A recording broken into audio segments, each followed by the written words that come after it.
you basically just have your main fluke, but you have a swivel that freely goes up and down the line, and that's connected to another fluke. So it's just basically, they call it a double fluke rig because self-explanatory, it is a double fluke rig.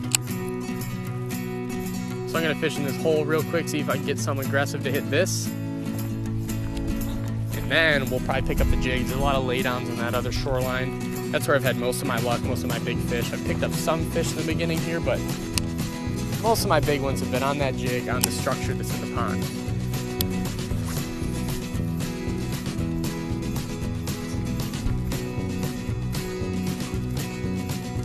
There's one. Okay, there's a bass caught on the laydown, and it's a big one. That's not good. There's a big bass on that laydown.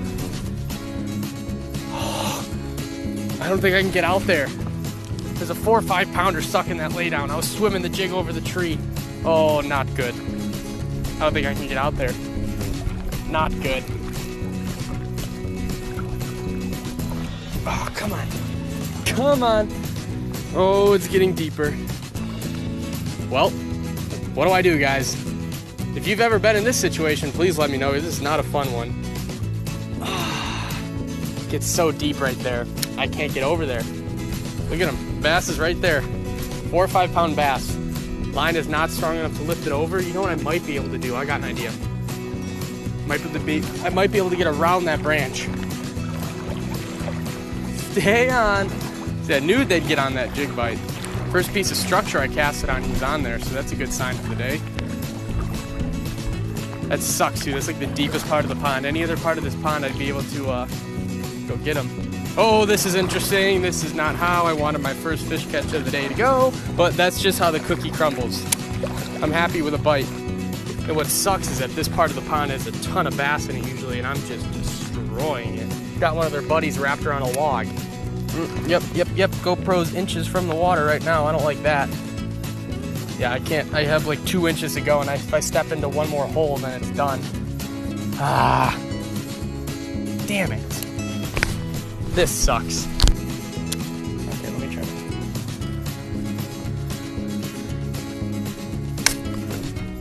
Oh my God.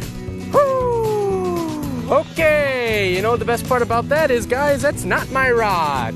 I told Jack I was gonna dedicate my first fish catch to him because he let me borrow his rods. I didn't even think I was pulling too hard. Wow, this day of fishing has just gone smooth. We've got a 4 or 5 pounder wrapped around a bush and half a fishing rod. Well, thank you, Jack. I guess I'm buying you a new fishing rod. That sucks. That hurts. I hate that so much. Well, I could cut that part out of my video, but I like to keep it real with you guys because that happens often when bank fishing. That sucks. There's no way I could have gotten out to that fish. Now I have half a fishing rod. That is a depressing start to the day. I come to this secret pond to catch a bunch of 4 or 5 even plus pound fish that are extremely rare for southwestern Ohio and no one ever fishes for. And of course the first one I hook is going to have a jig in the corner of his mouth and way too much fluorocarbon hanging out of it. But you know, there's a lot of fish in this pond. That's a horrible rationalization, but at the end of the day, there's nothing else I can do. That's the reality of shore fishing sometimes, guys. You're gonna get fish wrapped up and not be able to get out to them. You know, we're gonna stay positive. It's a beautiful day. We already got a bite. Fish are obviously eating, so we'll bounce back from that. I have that double fluke rig on this rod, but after getting a bite on a jig, I'll probably have to switch that up. Like I said, we're gonna move on. I'm gonna tie on this jig, and hopefully we're gonna land some fish now. We got one to bite, now we need to land some. Well guys, I took one more cast across this tree. I have 2 of the Mystery Tackle Box heavy metal jigs, and I truly think I was casting into the snaggiest tree on the planet. I have no idea how I snag on back-to-back casts. The weed guard is very good.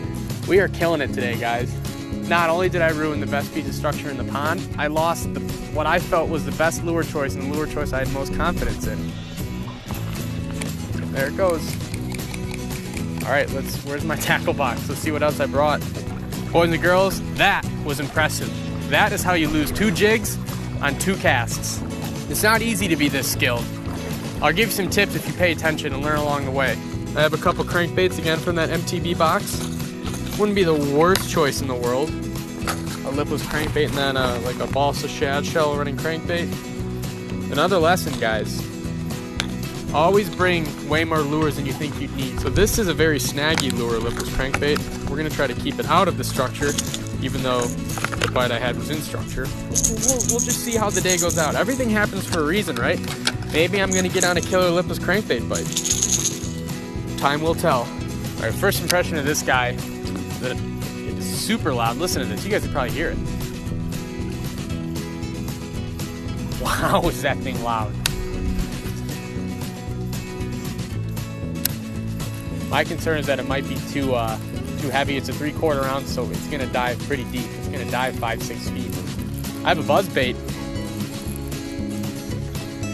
How cold my legs are right now, it's telling me that the buzz bait is probably not the right move. Guys, I don't deserve to catch a fish today. I don't. Because you guys know. Oh yeah, because you guys know where I am right now. In the tree. I thought I cast it to the left of it. Jack, you got some good line on here because it was not breaking. I finally broke. All right. Second cast with a lipless crankbait. And it's gone. Shout out to those of you that know that reference. Well, my options are wearing very thin very quickly. Balsa shad, you're up next. All right, here's our fourth lure in 5 minutes. Bagley balsa shad. There's one. I caught a fish. Hey! The day is changing. All right, that's a little change of fate. We got a bass on that Bagley crankbait. Not a big one, definitely nowhere near as one that I had pegged in that tree. But we will take him. Oh, it's so beautiful. Just so beautiful.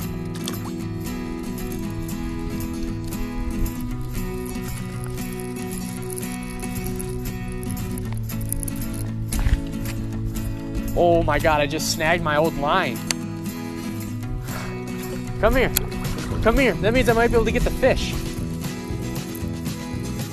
Look at that. I snagged my old line.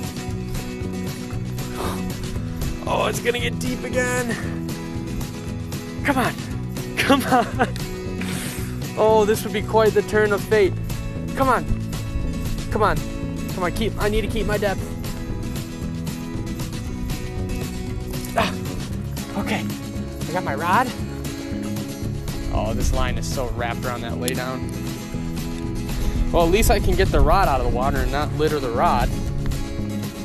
All right, well, I can say with confidence that this is the weirdest day of fishing I've had in quite a long time. Well, that line is 100% snagged on a bush. Okay. All right, we got a lot of this line back. That is really good news. We broke off too. So that tells me one of two things. One, that fish was completely wrapped around the tree with this line and not going to survive. Or two, the fish somehow freed itself and got the jig stuck in the tree. Either way, I got almost all my line back and the rod tip back. So that makes me feel at least a little bit better. I hate littering in places that have no garbage. Well, I hate littering, period, but especially in places that have no garbage. I wasn't exactly confident in that fish's chance of survival wrapped around a tree, but it looks like we broke all that line up. So even if he has that jig in his face still, and even if he was attached to that limb, he's probably good to go now. There goes the crankbait. I have 2 lures left. My sweatshirt and shoes are up there. That sweatshirt has a spinnerbait in it. I'm gonna go fish that spinnerbait for the remainder of the day. Also because a spinnerbait is probably one of the best options I could have anyway. Now I started the day telling you guys I was gonna have to cycle through a lot of lures to effectively fish this pond, but I didn't expect that to mean because I was losing them all. This is it. This is what's gonna catch me a big bass. What better than a spinnerbait in the fall anyway? Maybe all those breakoffs were a good thing. Maybe they're on that spinnerbait bite just so good. I'm gonna walk the other side of the pond. Hopefully you have a lot better luck there. I think a spinnerbait's gonna do well because the other side of the pond has a lot of laydowns where the fish like to hide in. And spinnerbait's gonna stay pretty weedless, so at least I have more confidence in that than anything else I've thrown since I've lost a jig. We're going to catch a big bass. That's what I set out to do. This secret pond is filled with big bass. I already hooked one and lost it, as you guys know. So we are gonna catch one now. We're gonna do it.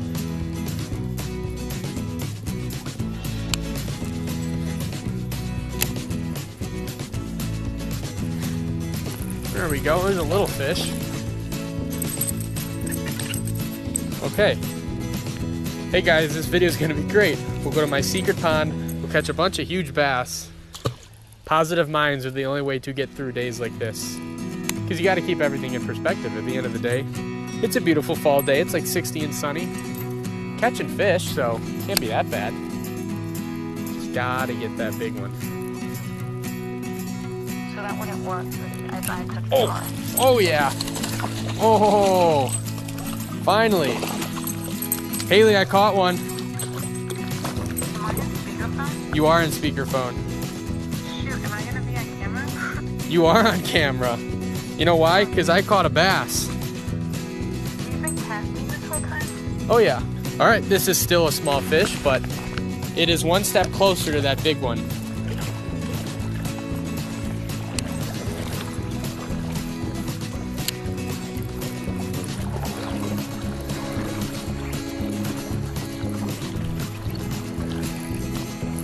Where's one?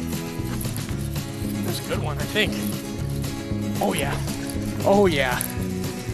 Just as I was walking back, nice one on the spinnerbait. Yes.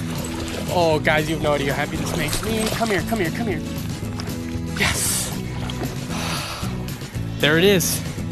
Just as I was going to end the day is made. You never give up, guys. It's so cliche and so Mike, Ike, and Ellie. But you never give up. Look at how that Ohio brute choked that spinnerbait. Wow, he is skinny. This thing has a head of a 5 or 6 pounder. Then you look at his body and I'm not even sure if he's a 4 pounder. It's a 20-inch fish, but wow. Come on, dude, you gotta eat more. I mean, look at his back, definitely a skinny fish. Honest to God, he might just be getting old. Thank you so much for biting. Thank you so much for making my fishing trip. Thank you so much for almost making the broken rod worth it. That fish right there is why I struggle so hard to get back to this pond to fish it. This pond is full of fish like that are 18 to 21 inches. The difference is they're usually really fat. So I think that fish could honestly be going through what the fish like the smallmouth on Saginaw Bay go through. Basically all it is just the natural life cycle of a fish. Because what happens in Saginaw Bay is people rarely smallmouth fish, so smallmouth actually are able to live their entire lives and then die of natural causes because nobody fishes for them, no one keeps them, they don't get touched.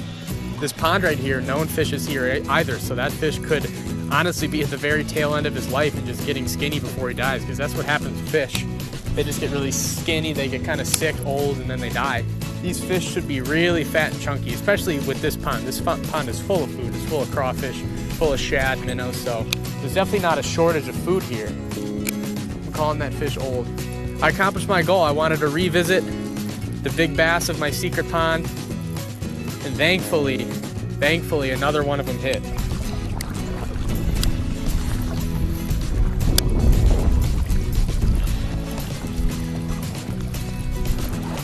There's one. Nice one. All right. Maybe this lower light's got him fired up a little bit. Okay. Whew. All right. There's another very decent one. Maybe I can snag a couple more from over here. Hope I can. That was a good start. All right, unfortunately, I think that is all that the secret pond is going to give up to me today. I honestly feel as if the day was a success, but it's hard to feel that way when you broke your buddy's rod and lost all those lures. But hey, you know, not a good way to start the day, but I feel like we ended pretty well. I got to show you guys some of the big bass in this pond. Because trust me, there is a lot in here, and it's much more rewarding when you find a spot like this that you got to travel long distances to, that you find by yourself, that not many people know about, that people can't tell when you're fishing either, because there are spot pirates all over the internet. Trust me, I did it in high school. you know how to use Google Earth, you can usually find most areas where people are fishing just off a video or picture, but spots like this, you usually have them all to yourself, and that's the coolest thing. There was zero chance I was gonna see anyone else fishing this pond today, and that it made for a very peaceful afternoon, even though there was a lot of frustrating things that happened. So I'm gonna walk back